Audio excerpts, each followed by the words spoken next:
And here with us now in the studio, Cupp and Joshpe, who are here to set the record straight on the right wing.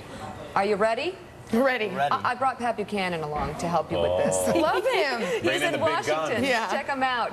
They've got a new book out, Pat. It's called Why You're Wrong About the Right, Behind the Myths and Surprising Truth About Conservatives. Oh, boy.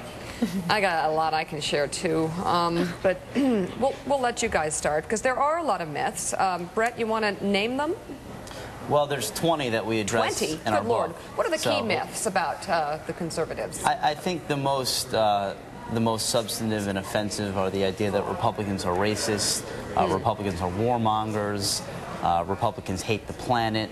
And then we address some other more pop culture-oriented myths, like Republicans aren't cool, Republicans aren't funny. So we address a whole host of them. But you will admit you're losing the coolness battle this time around. John McCain versus Barack Obama. That's a hard one to win, isn't it? I don't know if cool is all of that, all that important. We do talk about it to be light and sort of, humorous about it.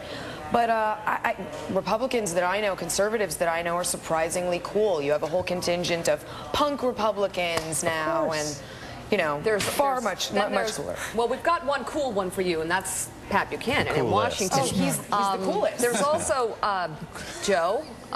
Joe's cool. He's cool? Okay, yeah. good. Tucker. I wasn't sure. Tucker's Tucker. cool. Tucker is undeniably cool. Well, Tucker's kind of adorable. Tucker Carlson I wrote wouldn't the put him as foreword to cute. this book, by the way. Really? No, he's cool. Trust me. We also talked to Ted Nugent. He's cool. All right. Kurt Schilling. All right, let's bring Pat into the conversation. Pat Buchanan, take it away.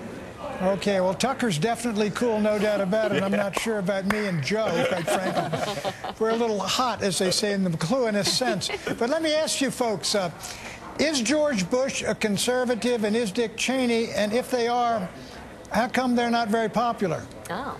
Well, it's a tough question.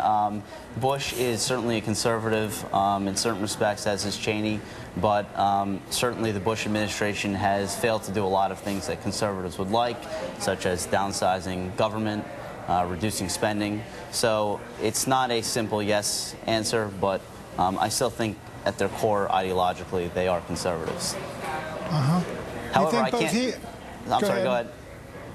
All right, well, let me ask you, we're talking now about a possible war with Iran, would that be a conservative thing to do? I mean, there are a lot of conservatives would agree with it. A lot of conservatives, I think it's a terrible idea.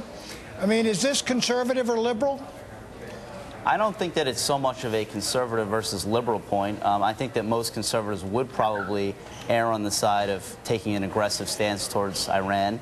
And I think that it's a worldview where, evil, dangerous regimes have to be dealt with accordingly. Essie, tell me why you felt compelled to write the book. Yes. You think this is something that needs to be debunked? We absolutely did. We, grew up in the liberal Northeast. We went to very liberal universities. I work at the New York Times, of all places.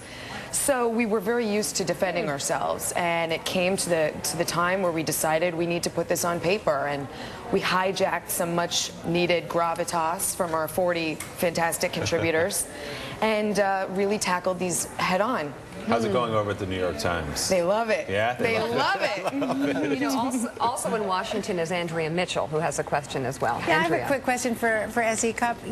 When you talk about conservative values, what about the spending that the Republican Congress, up until 2006, with George Bush not vetoing any of it, were those conservative values? No, I would not argue. I see where you're going, and absolutely not. I don't think this has been a very fiscally conservative administration.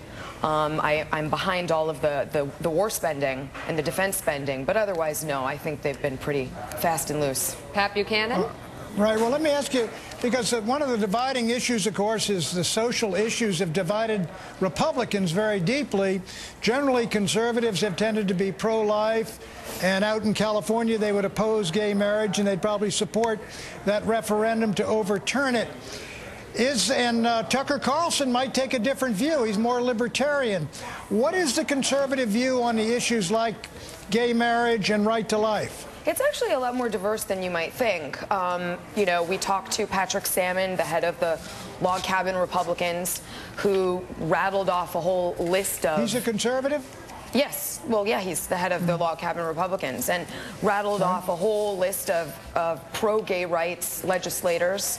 And I think, you know, you'll find that there's a lot more intellectual diversity than you might expect. Yeah, and I think that the virtue versus freedom argument is a debate that is still very healthy in the Republican Party and in the conservative movement. I don't think that they're mutually exclusive.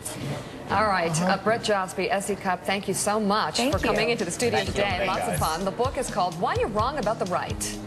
I'm going to have to read that. Do. Yeah. Although I laugh at Joe all the time, so I think that they can be funny. I don't know. That's just sort of my take. But read the book and I'll learn a little. Thanks very much for coming in.